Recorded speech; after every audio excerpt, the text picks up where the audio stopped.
हम सभी ने कभी ना कभी तो ये जरूर सोचा होगा कि कैसे एक छोटी सी सफेद गोली हमारा भयंकर सिर दर्द या पेट का दर्द एकदम मिनटों में गायब कर देती है। हाँ, मतलब हम अक्सर उस गोली को कोई जादू ही मान लेते हैं ना। ऐसा लगता है जैसे विज्ञान ने हमारी हर तकलीफ का कोई शॉर्टकट ढूंढ लिया हो। बिल्कुल। लेकिन आज हम जिन दस्तावेजों और स्रोतों का गहराई से अध्ययन कर रहे हैं वो एक बहुत ही अलग बात कहते हैं, और सच कहूं तो थोड़ी डराने वाली बात है। डराने वाली इसलिए क्योंकि स्रोत कहते हैं कि वो जादुई गोली हमें ठीक नहीं कर रही है, वो तो असल में हमारे शरीर के अलार्म सिस्टम के ही तार काट रही है। तो ठीक है, चलिए इसे थोड़ा विस्तार से समझते हैं। आज की इस गहन चर्चा का मुख्य विषय प्राकृतिक चिकित्सा है, मतलब जिसे हम नेचर क्योर कहते हैं। और ये एक ऐसा दर्शन है जो बताता है कि आधुनिक बीमारियों का असली इलाज किसी महंगी दवा में नहीं है, बल्कि हमारे आसपास मौजूद प्रकृति के 5 मूलभूत तत्वों में छिपा है। और यही बात इस पूरे विषय को इतना दिलचस्प बनाती है।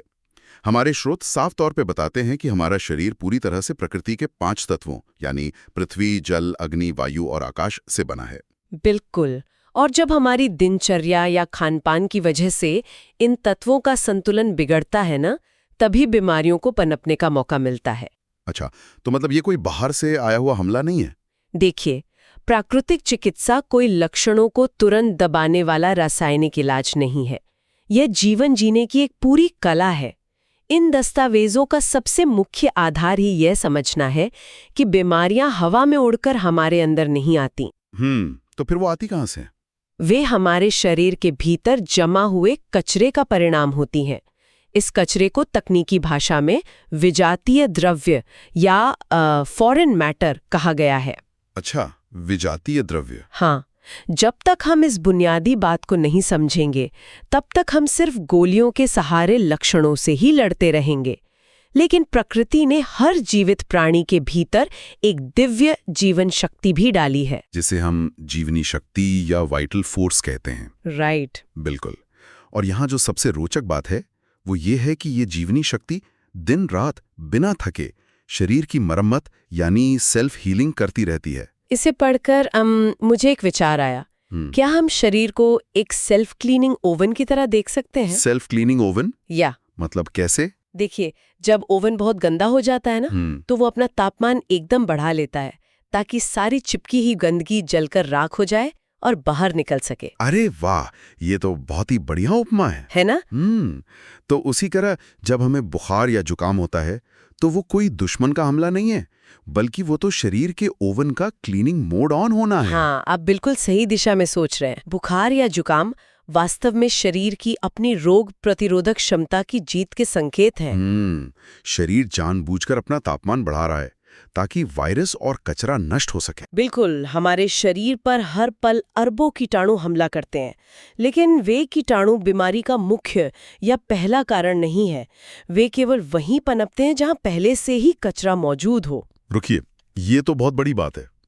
मतलब कीटाणु बीमारी पैदा नहीं कर रहे? क्या इसे हम ऐसे देख सकते हैं जैसे ठहरे हुए पानी में मच्छर? एकदम सटीक बात कही आपने। मच्छर हमेशा ठहरे हुए और गंदे पानी में ही पनपते हैं, साफ और बहती हुई नदी में नहीं। मतलब मच्छर खुद दलदल या गंदा पानी नहीं बनाते, वे तो बस इसलिए वहां आते हैं क्योंकि पानी पहले से ही गंदा है। हाँ, अगर हम गंदे पानी को साफ किए बिना सिर्फ कीटनाशक छिड़क कर मच्छरों को मारते रहें तो वे कल फिर से पैदा हो जाएंगे। बिल्कुल। कीटाणु दरअसल हमारे शरीर में मौजूद कचरे को खाने वाले स्कैवेंजर्स हैं, मतलब एक तरह के सफाई कर्मी।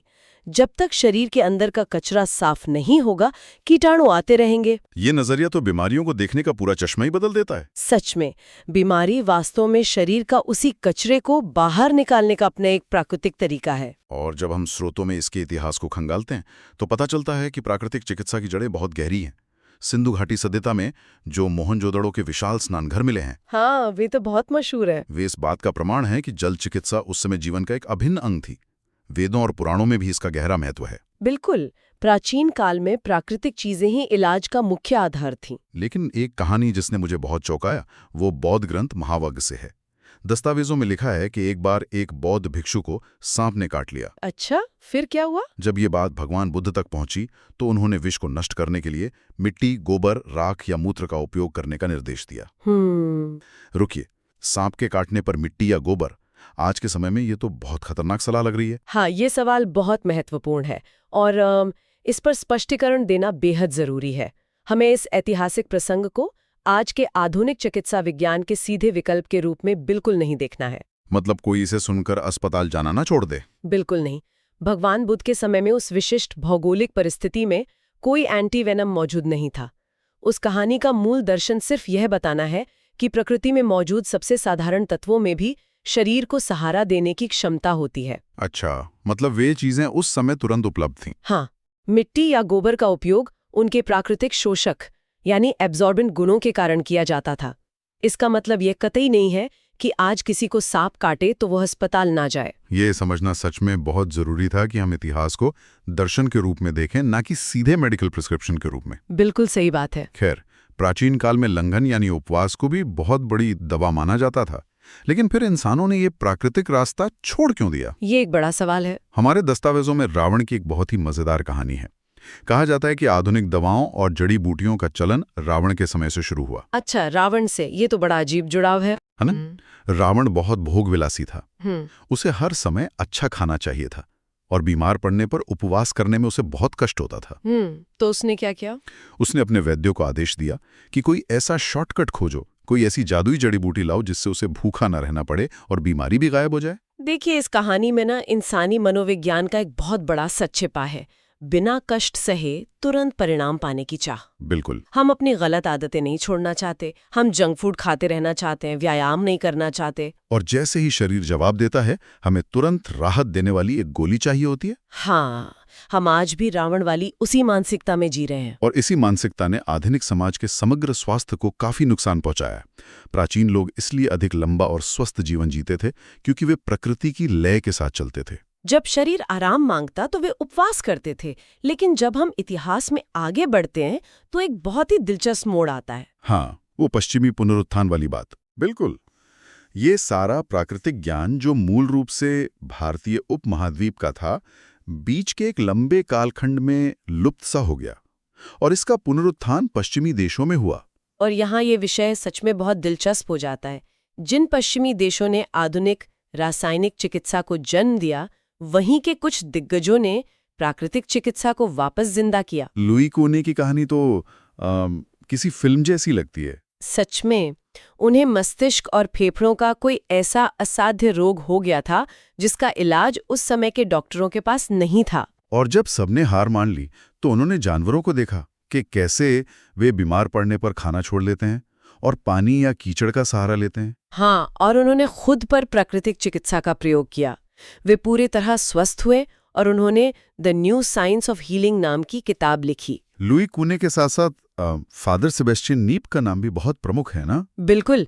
फादर नीप ने खुद को ठंडी नदी के पानी में डुबकी लगाकर टीबी जैसी जानलेवा बीमारी से ठीक किया था।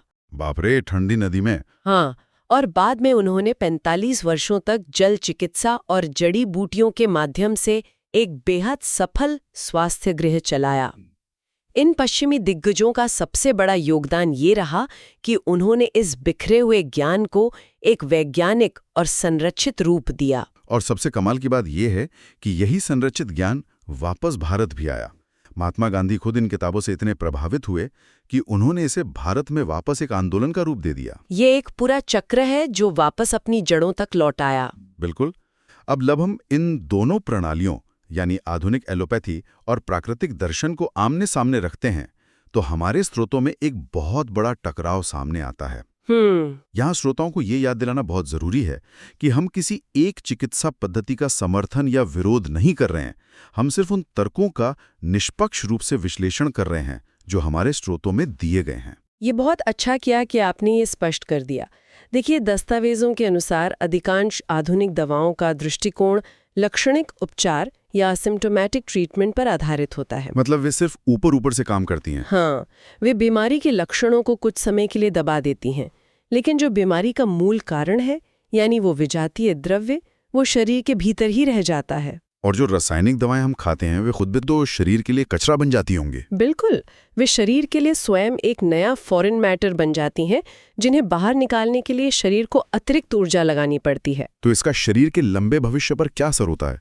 अगर हम इसे बड़े परिप्रेक्ष्य से जोड़कर देखें तो बीमारियां दो तरह की होती हैं, तीव्र रोग यानी एक्यूट डिजीज और जीर्ण रोग यानी क्रॉनिक डिजीज। तीव्र रोग मतलब जैसे हैजा, जुकाम, बुखार या दस्त। हाँ, ये अचानक आते हैं और असल में शरीर के दोस्त होते हैं। शरीर की जीवनी शक्ति अपने अंदर से गंदगी को तेजी से बाहर फेंकने की कोशिश कर रही है। लेकिन जब हम दवाओं का इस्तेमाल करके इन तीव्र रोगों को बार बार दबाते हैं तो क्या होता है? तब शरीर के अंदर रुकी हुई वो गंदगी भयानक रूप ले लेती है। मतलब वो कचरा बाहर निकलने के बजाय अंगों की गहराई में जाके सड़ने लगता है। हम बेसिकली अपनी गाड़ी की चेक इंजन लाइट के तार काट रहे हैं। बहुत सही उदाहरण है। ये सोचकर कि लाइट बंद हो गई तो इंजन ठीक हो गया। बिल्कुल यही हो रहा है। और वही दबा हुआ कचरा कई सालों बाद जीर्ण रोगों जैसे दमा, गठिया, डायबिटीज या कैंसर में बदल जाता है। मतलब हम अलार्म को बंद कर देते हैं लेकिन आग को नहीं बुझाते। हाँ, शरीर खुद को उल्टी या दस्त के माध्यम से साफ करना चाहता है, लेकिन हम दवा खाकर उस सफाई प्रक्रिया को ही रोक देते हैं। ये बहुत ही सोचने वाली बात है। तो अगर हमें अलार्म को बंद नहीं करना है बल्कि कचरे को सही तरीके से बाहर निकालना है तो व्यावहारिक रूप से क्या किया जाए? स्रोतों में हमारी रोग प्रतिरोधक क्षमता को बढ़ाने के लिए 5 तत्वों के दैनिक उपयोग के बहुत ही बेहतरीन तरीके बताए गए हैं। चलिए एक एक करके उन पर बात करते हैं। सबसे पहले वायु यानी पवन स्नान। पवन स्नान का मतलब है शरीर की त्वचा का ताजी हवा से सीधा संपर्क। इंसान अक्सर सोचता है कि हम सिर्फ नाक या फेफड़ों से सांस लेते हैं। हाँ, ज्यादातर लोग यही मानते हैं। लेकिन हमारे शरीर के करोड़ों रोम छिद्र भी गैसों का आदान प्रदान करते हैं। एसी या बंद कमरों में रहने से त्वचा घुटने लगती है। ये तो ऐसा ही है जैसे किसी बंद कमरे की घुटन दूर करने के लिए हम खिड़की दरवाजे खोल देते हैं। बिल्कुल, प्राकृतिक खुली हवा में सूती और ढीले कपड़े पहनकर बैठने से त्वचा के छिद्रों से अंदर की बासी गैसें बाहर निकल पाती हैं। अब अगर हमने खिड़कियां खोल दी हैं तो अंदर की गहरी गंदगी को बाहर धकेलने के लिए शरीर को गर्मी भी चाहिए होगी, जो हमें दूसरे तत्व तक लाता है, अग्नि या धूप स्नान। धूप स्नान का उद्देश्य शरीर का तापमान प्राकृतिक रूप से बढ़ाकर गहरा पसीना निकालना है। लुई कुने ने इसका एक बहुत ही विशेष तरीका बताया था ना? हाँ, सिर और नाभि को सीधे तेज धूप से बचाते हुए गीले कपड़े से ढककर 20 से 30 मिनट तक धूप में लेटना चाहिए।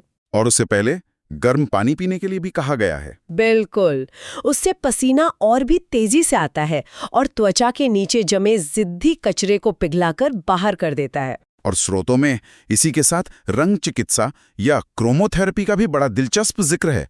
ये कैसे काम करता है? इसके पीछे प्रकाश की तरंग दैर्ध्य यानी वेवलेंथ का विज्ञान है।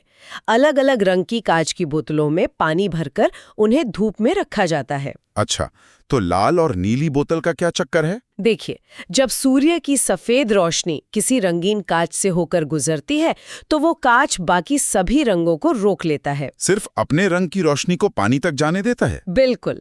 लाल रंग की रोशनी में अलग थर्मल एनर्जी या गर्मी होती है, जबकि नीले रंग की रोशनी ठंडी और शांत करने वाली होती है। अरे वाह!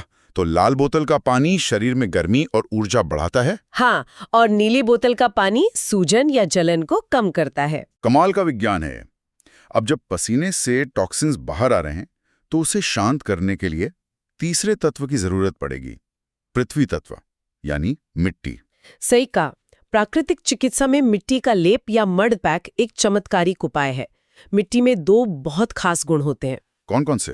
पहला, ये लंबे समय तक ठंडक बनाए रखती है, जिसे जब पेट या माथे पर लगाया जाता है तो वो अंदर की फंसी हुई गर्मी को सतह की ओर खींचती है। और दूसरा गुण? दूसरा ये कि मिट्टी बहुत पोरस होती है। कैपिलरी एक्शन के जरिए ये त्वचा के छिद्रों से सीधे टॉक्सिन्स को सोख लेती है, बिल्कुल एक स्पंज की तरह। और जो कचरा आंतों के अंदर गहराई में फंसा है उसे निकालने के लिए जल तत्व का उपयोग होता है। हमारे स्रोतों में एनिमा और कटी स्नान का जिक्र है। हाँ, एनिमा का उपयोग आंतों में चिपके पुराने मल को निकालने के लिए किया जाता है। सादे पानी या नींबू पानी का एनिमा आंतों की दीवारों को साफ करता है। और कटी स्नान जिसे हिब्बात कहते हैं, उसमें एक टब में बैठना होता है जहां सिर्फ पेट और कूल्हे का हिस्सा पानी में होता है। ये पाचन तंत्र के रक्त संचार को आश्चर्यजनक रूप से बढ़ा देता है। बेहतरीन। और अंत में आता है सबसे रहस्यमयी तत्व, आकाश तत्व।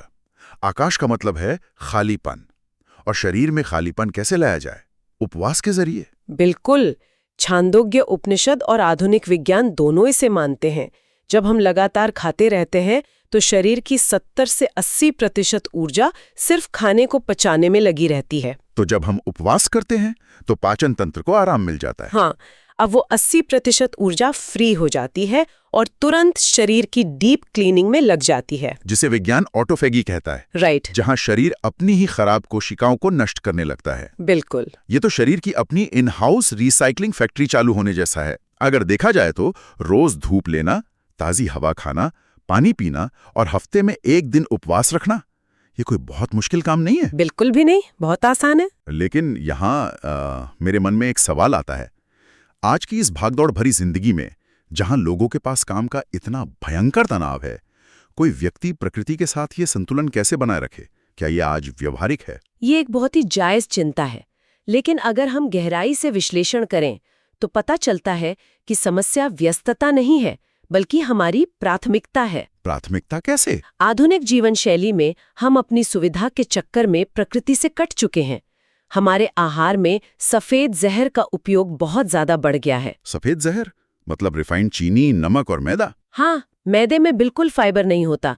वो आंतों में गोंद की तरह चिपक कर सड़ता है। और इसका प्रभाव सिर्फ शारीरिक तो नहीं होता होगा? नहीं, इसका मानसिक स्वास्थ्य पर बहुत गहरा प्रभाव पड़ता है।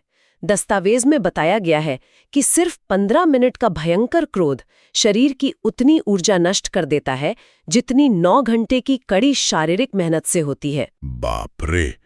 15 मिनट का गुस्सा और 9 घंटे की मेहनत बराबर। ये तो आंखें खोलने वाला तथ्य है। हम बेवजह ही अपनी जीवनी शक्ति को कितनी तेजी से निचोड़ रहे हैं। इसीलिए विश्व स्वास्थ्य संगठन और हमारा प्राचीन आयुर्वेद दोनों मानते हैं कि स्वास्थ्य का असली मतलब केवल बीमारी का न होना नहीं है, बल्कि शारीरिक, मानसिक, सामाजिक और आध्यात्मिक रूप से पूरी तरह संतुलित होना है। बिल्कुल। योग दर्शन में इसे पंचक्लेश से जोड़कर देखा गया है। जब इंसान मानसिक रूप से अशांत होता है, तभी वो जंक फूड या गलत आदतों की ओर भागता है। तो अगर हम सिर्फ ध्यान करें और सकारात्मक सोचें तो इस व्यस्त जीवन में भी खुद को हील कर सकते हैं। तो इस पूरी गहन चर्चा को अगर हम समेटें तो निष्कर्ष क्या निकलता है? निष्कर्ष यही है कि दुनिया का सबसे सक्षम डॉक्टर हमारे भीतर ही बैठा है, हमारी वो जीवनी शक्ति। हमें बस उसे कचरे से ओवरलोड नहीं करना है और उसे मरम्मत के लिए प्रकृति के 5 तत्व प्रदान करने हैं। हाँ, प्राकृतिक जीवन शैली कोई पिछड़ापन नहीं है, बल्कि यही भविष्य का सबसे उन्नत और टिकाऊ विज्ञान है। बिल्कुल। अगली बार जब हल्का बुखार आए या जुकाम हो तो तुरंत दवा की ओर हाथ बढ़ाने से पहले एक बार रुकना चाहिए। प्रकृति और अपने शरीर की उस गहरी बुद्धिमत्ता पर जरूर विचार करना चाहिए। सही बात है। एक विचार आता है, क्या हमारी हर छोटी बड़ी परेशानी को तुरंत एक गोली से शांत करने की आदत कहीं हमारी प्राकृतिक अलार्म प्रणाली को हमेशा के लिए म्यूट तो नहीं कर रही है? बहुत गहरा सवाल है। वो अलार्म सिस्टम जो असल में हमारी जान बचाने के लिए डिजाइन किया गया था, अगर अलार्म ही हमेशा के लिए म्यूट हो गया तो शरीर के अंदर आग लगने पर हमें कौन बचाएगा? अपने अंदर के उस प्राकृतिक डॉक्टर पर भरोसा करना सीखना होगा। बिल्कुल। इसी विचार उत्तेजक प्रश्न के साथ हम आज की इस गहन चर्चा को यहीं विराम देते हैं। शरीर और प्रकृति के इस अनूठे तालमेल पर सोचने के लिए अब बहुत कुछ है। धन्यवाद और स्वस्थ रहें।